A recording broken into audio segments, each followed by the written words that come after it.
Raila Odinga's plan to hold rallies in Kamukunji tomorrow and parallel Jamhuri Day rallies at Jacaranda grounds. Interior CS Professor Kindiki has however warned that they will not tolerate violence during the said rallies. And as Jeff Kirui now reports, the government wants Azimio leaders to provide a schedule of future meetings to enable them to plan.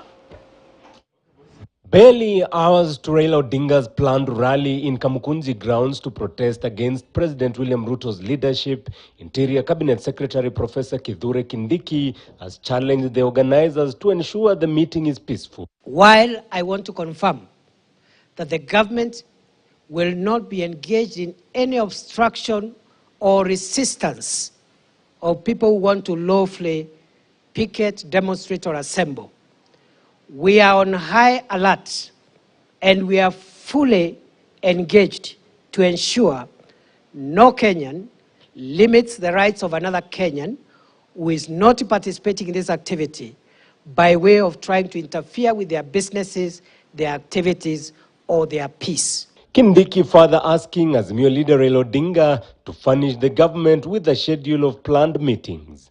We will, however, require to be given a full schedule of where those activities are and the nature of those activities and the frequency of those activities so that we can be able to arrange ourselves, because we have finite human resources to deploy.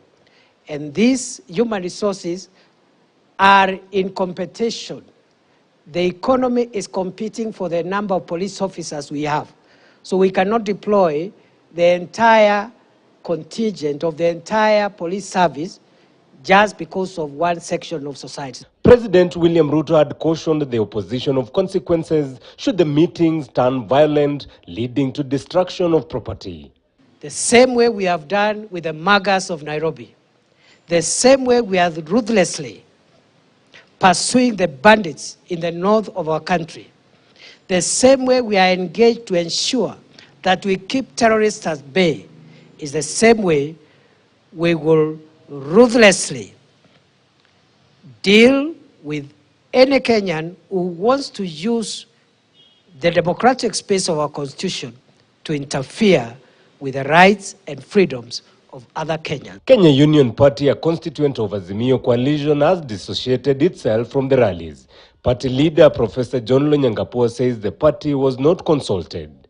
So we have come to say no. When it comes to the decision of going to the streets, wanting Kenyans to go and do demonstrations, there are better ways of showing your own disapproval. Raila Odinga has planned the second meeting for Monday to coincide with Jamhuri celebrations.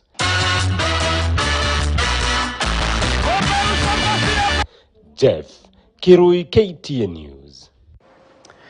The government will start phasing out boarding schools starting next year. Speaking at the official opening of the Kenya Primary School Heads Association,